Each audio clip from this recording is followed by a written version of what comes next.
Hello, my friends, and welcome back to this podcast, Flutter Beyond, where we are talking about everything that is related to software engineering besides of Flutter. Well, not only besides, but also with Flutter. Today, we would like to talk about the Fluttercon 2023. That's also why this session is such a little bit later deployed, and you will see that maybe a little bit later, this podcast, but yeah, there was quite some busy weeks in the last couple of weeks. So what I would like to showcase with you are three big topics. First of all, the Fluttercon 2023 with the 4 talks that I've prepared, like Sidekick with Giuseppe Ciccianigi, Shorebird with Eric Seidel, Records and Patterns with Pascal Welsch, and migrating to material free. I know all of these sessions have been recorded with video, and I hope that they are released soon. And as soon as they are released, I will add them to the show notes. Until then, I have to say to you, sorry, I can't pass them directly to you. I have been also at the Fluttercon, not only as an attendee to watch all the sessions, but also as a speaker. So that's reduced also another talk that I could see. But I had the chance to also talk with all the industry specialists around Flutter, and I can talk to you and say to you that Flutter really stepped up a game again, because Fluttercon was one of the biggest events so far. I think it was even bigger than Flutter Vikings, with over 2,000 attendees in total, with DroidCon and Fluttercon combined. You had the chance as a Fluttercon viewer to go to the DroidCon and vice versa, which I think most of the people have not used that opportunity, but you had the chance there. And I think over 700 people have been for the Fluttercon and 1,300 for the DroidCon. So that tells us extremely how well the Flutter game has stepped up again one level. And the last topic that I would like to give you is like the channel update here on Flutter Explained. And I can tell you that I do at the moment a regular live streaming on Dev Cafe, which is on Monday, Tuesday, and Friday. And I cannot wait to see you there. Please hit the follow button there because that helps me a lot. And besides of that, yeah, let's get into the episode, I guess. All right, but what was the Fluttercon now? It was quite interesting. It was at the Berlin City Cube, which is a very big venue, where we had the chance to go inside, register ourselves, get our badges, and from there were like 3 floors, very large. And the lowest floor, like in the basement, there have been the rooms for the DroidCon mostly, and Hamilton, which was a very big room for our keynotes for Flutter.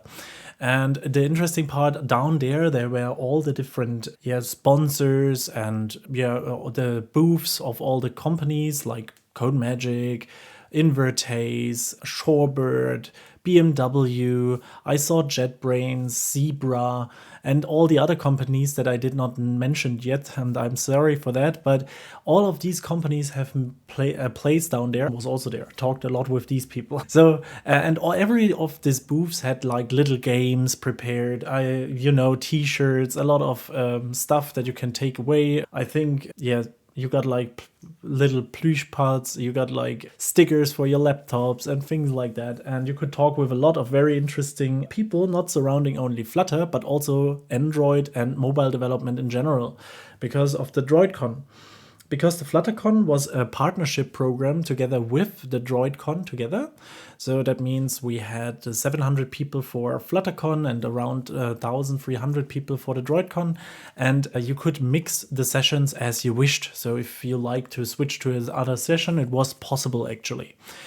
Additionally, there was some small food. You got like drinks and water and all that kind of thing. So that was quite pleasant. And the organization was magnificent, really. So Greg, Simon, and Majid, I think, created all that and set everything up. And they did a fantastic job there. Besides of that, I had the chance to directly jump into the speaker room that was not a little bit separate. So you had like, before the talk, you had like a little bit of a calm down session. And because I had directly at the first day my session about the beautiful world of Flutter testing, I take that time and first prepared myself a little bit. And yeah, I was even sponsored to be there actually. So Code Magic invited me to be at the Fluttercon. They sponsored me that I prepared a talk. They sponsored me to be there and talk a little bit at their booth about Code Magic itself, like a first-class citizen user, more or less. So someone who used Code Magic in the past and liked it a lot. So that was quite interesting to be there because, just to hear what the real users of the Code Magic have for problems, and also seeing bigger companies talk about Code Magic in that case. So that was very, very interesting and gave me a lot of chances to talk and share my contact data to everyone. I am a consultant, freelancer, so I have to be active in that space. And it felt a little bit weird, and it was really 3 days, not only of pure fun, but it was also hard work. And I found that very interesting because it was the first time that I was not only as a speaker there, but really as an ambassador for something. So that was quite crazy. Yeah, and as soon as I had the chance, because Code Magic gave me the time that they said, okay, you can be at the booth for several hours, but after that you can just jump off and go into any talk you would like to go. And for me, that was the 4 talks that I mentioned earlier, like Sidekick from Giuseppe Gianni was the very first one that I watched, and I was really surprised because he talked about Sidekick. And I have never heard about Sidekick. It's also created from the Phantom company, where Pascal Welsch is also part of it. And it allows you more or less to create your own CLI application for each project that you like, and that you have the possibility to install plugins. That sounds now way more complicated than it is, but it gives you the option to create your own CLI programs written in Dart, a language that we all understand, that are completely testable and shareable through projects. And because it is Dart, it's no problem to share it on Windows, share it on macOS, and also execute the same CLI in all these different parts. That gives us the benefits that you can share CLIs.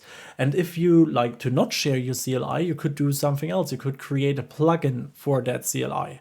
And you can install via Sidekick into your CLI any plugin you want. I think there are at the moment 3 plugins. One of them is, for example, the so-called not shelf, it was Vault, Sidekick Vault. And Sidekick Vault allows you to, if you have an API key that you don't want to expose, you could use Git secrets, for example, but you could also install this plugin from Sidekick.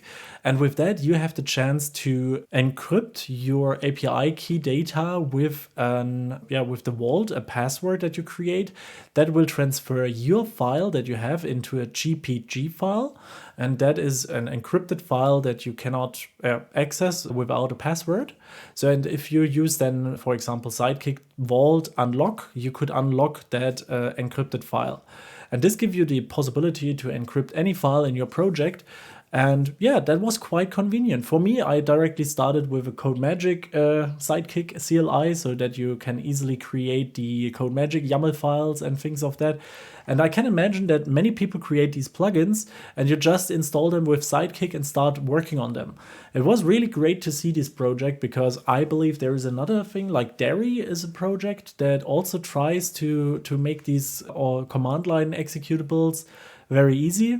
But I think Sidekick really changes that game once more. So you could have Docker commands that you pass in there already. You can have a regular setup there. You could implement different CLI parts.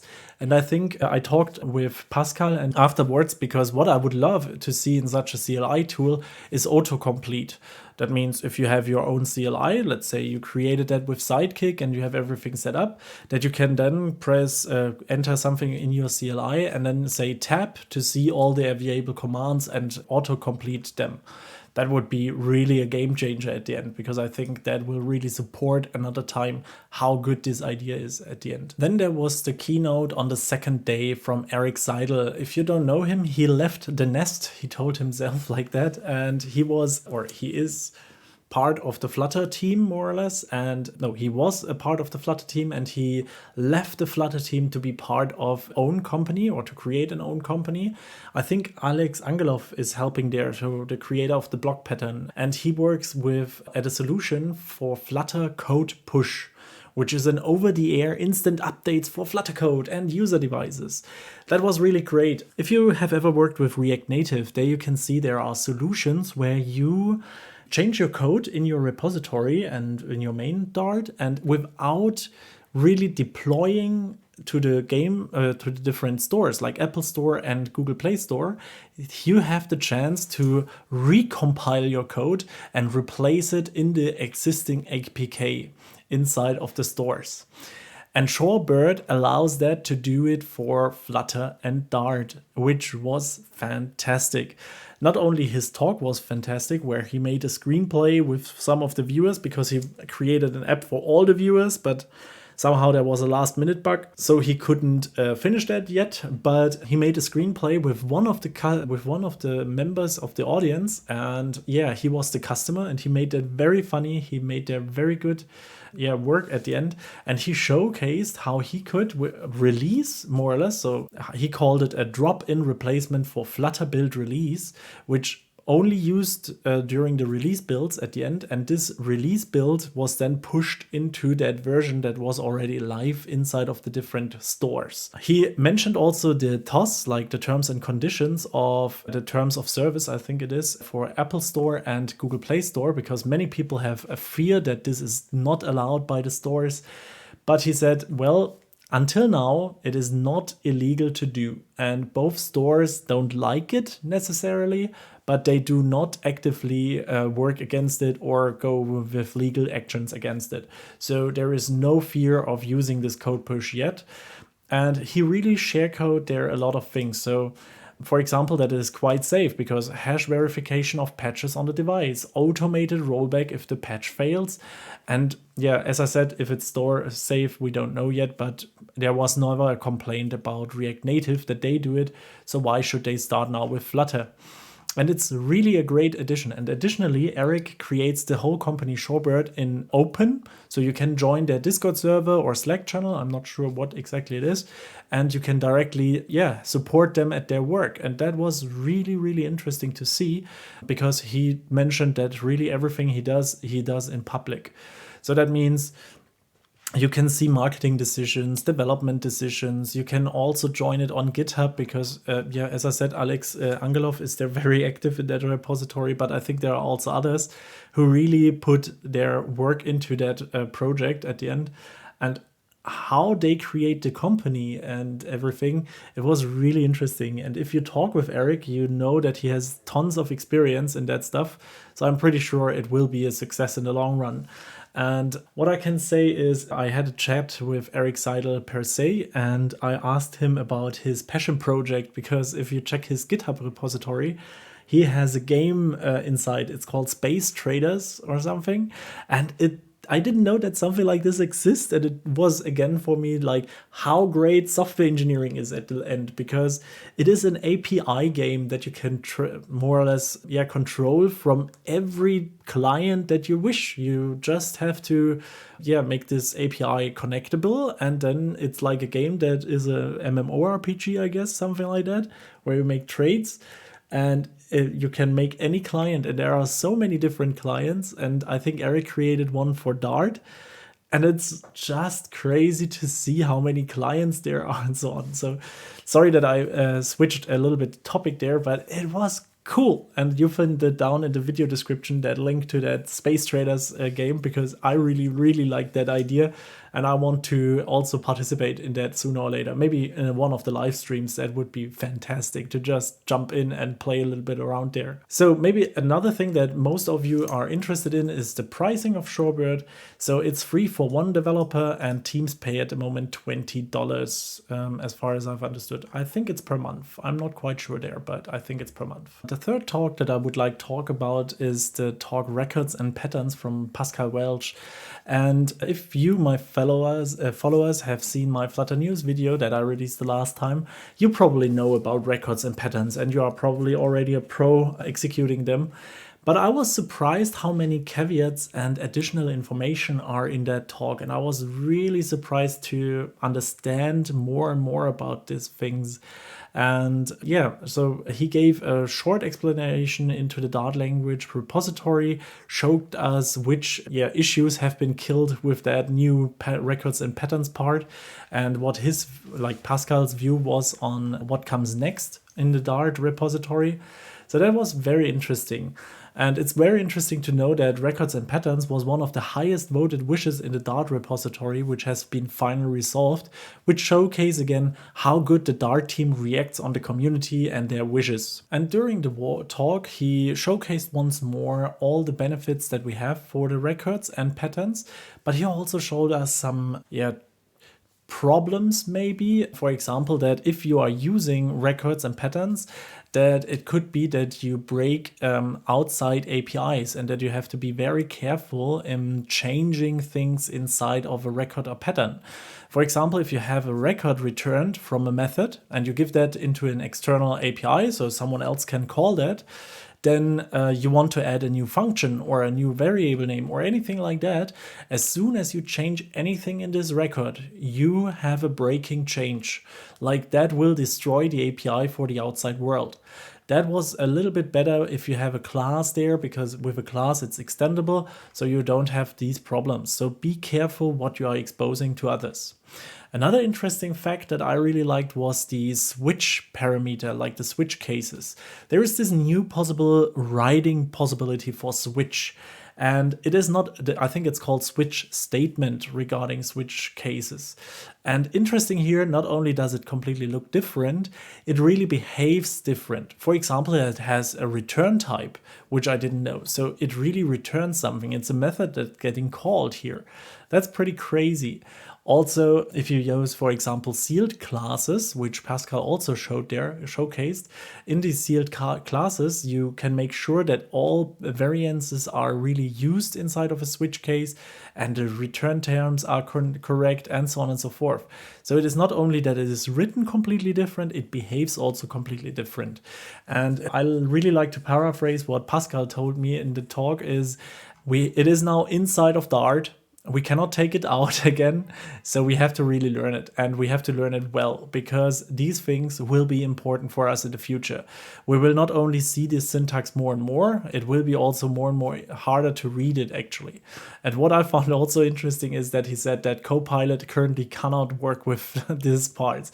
He cannot create switches in any case, because not even he is possible to write a normal switch, nor is it possible to write a switch expression at the moment. It just fails deeply in both cases. Obviously, the tool's getting better and better, but at the moment, they are just not there yet.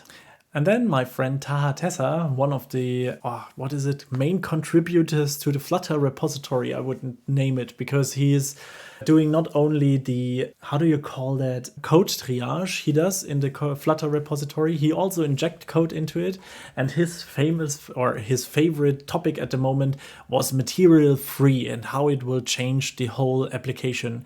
And Taha created his complete presentation in Flutter, which was fantastic, and showcased all the differences between Material 2, Material 3, the different buttons, how you can create themes and styles and things like that.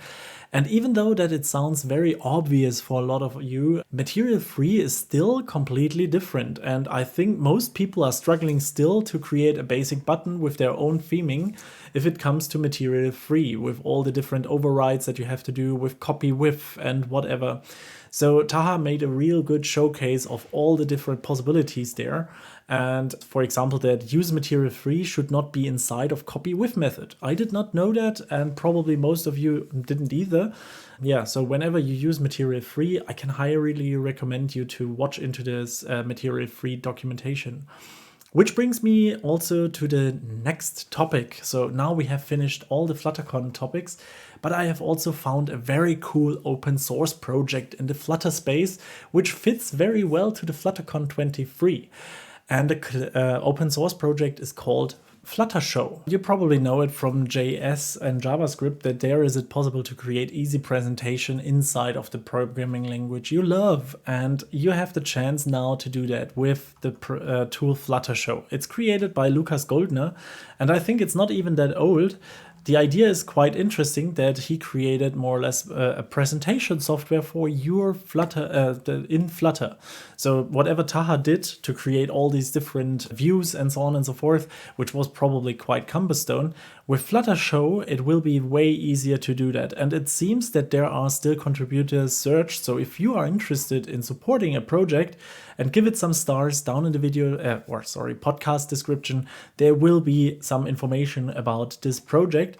And I would really love to see that and use that in the next talks that I will give, because there is something special about using Dart and Flutter to make a Dart and Flutter presentation, right? Also, it is quite interesting to share it because everyone can take it directly from the GitHub repository there instead of like a scare sheet or something like that.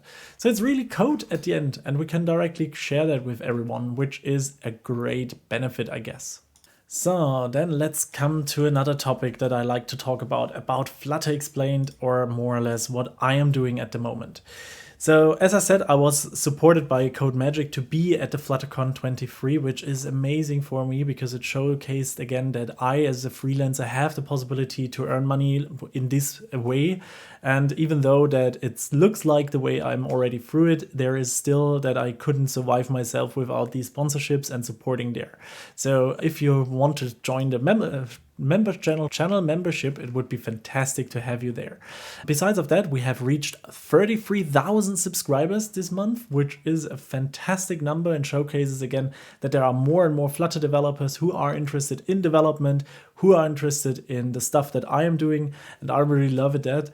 Besides of that, I have started now finally again a live streaming session, and I use the software Kick for that. Reason for that is I hope that whenever I have reached the level of followers and things like that, I have the possibility to join there as one of the paid, more or less, streamers.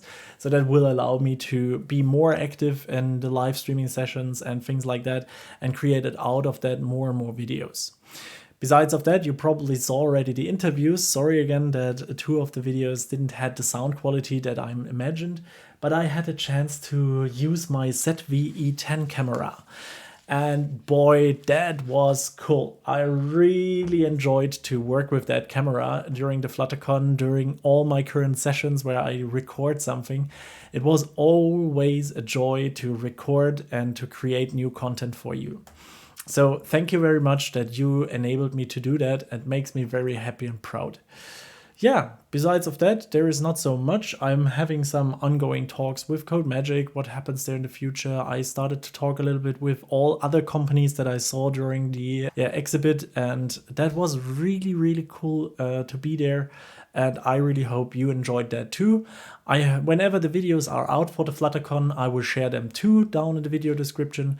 If you are German speaking, I have also a book recommendation for you. I talked with Verena. Maybe some of you know her from her Twitch channel where she is live streaming regularly.